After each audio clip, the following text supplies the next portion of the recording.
আল্লাহর হাবিব বললেন, একটা জিনিস চাইবো দিবেননি।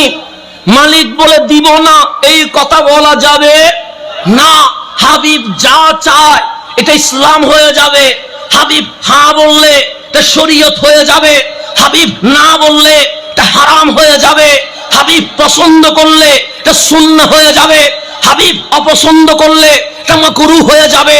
হাবিব হচ্ছে সাহিবুশ শরিয়া।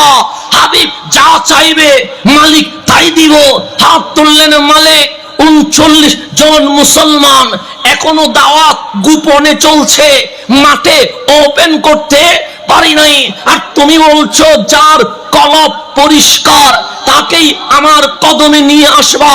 কিন্তু আল্লাহ, আমি যখন ইকরা বিইসমি রাব্বিকাল্লাযী খালাক কোরআনের আয়াত বলতে থাকি, আমি যখন কুল হুয়াল্লাহু আহাদ কোরআনের আওয়াজ করে থাকি, আমি যখন আলহামদুলিল্লাহ রাব্বিল আলামিন পাঠ করে থাকি, এই মক্কার গরিব মানুষ, মধ্যবিত্ত পরিবার, চাতক পাখির ন্যায় কোরআন শুনতে চায়। কিন্তু আবু জাহেলের ভয়ে, আবু লাহাবের ভয়ে, উতবা সাইবার ভয়ে, দাপট ওয়ালা ক্ষমতা ওয়ালাদের ভয়ে আমি নবীর কাছে আসতে পারে না।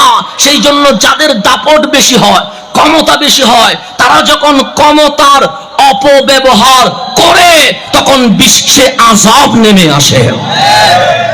আবু জেহেল, আবু লাহাবের ভয়ে মুসলমান ছাড়া যারা গরিব এবং মধ্যবিত্ত তারা নবীর কাছে আসতে পারছে না। কারণ স্বাভাবিক বিষয়, আপনি এমপি কে ভয় পাবেন, চেয়ারম্যানকে ভয় পাবেন, কাউন্সিলরকে ভয় পাবেন, সচিবকে ভয় পাবেন, উপকমিশনারকে ভয় পাবেন। কেন? ক্ষমতা যার তার কাছেই তো কিছুটা পাওয়ার আছেই, স্বাভাবিক বিষয়। তো মক্কায় বড় বড় পাওয়ার ফুল যারা, ওরা ইসলামের বিপক্ষে, নবীজি ইসলামের পক্ষে, সেই জন্য ভয়ে মানুষ আসতে পারছে না। তো কামলিওয়ালা বলে, মালিক এই গরিব মানুষগুলো, মধ্যবিত্ত মানুষগুলো, তাদের তো কোনো দোষ নাই, ক্ষমতার দাপট ওয়ালার ভয়ে আমি নবীর কাছে আসতে পারছে না। তবে আমার মন বলছে দুজন থেকে যদি একজন ইসলামের জন্য কবুল হয়ে যায় তাহলে আর কোনো ভয় থাকবে না। দুইজন থেকে কয়জন? দুইজন চাই নাই, দুইজন থেকে। তা আল্লাহ ডাক দিলেন, হাবিব আপনি কি বলতে চান?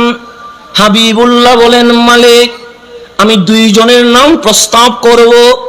আপনি মালিকের কাছে এই দুইজন থেকে যাকে ভালো লাগে তারে ইসলামের জন্য কবুল করবেন। তা আল্লাহ বলে, হাবিব যদি দুইজনের নাম বলতেন আমি দুইজনেরই কবুল করতাম। আপনি যেহেতু বললেন 2 থেকে 1, সেই জন্য দোয়া কবুল। আপনি দুইজনের নাম বলেন, আমি একজনকে কবুল করব। তখন মালিক বলে, মালিক বলে বলেন।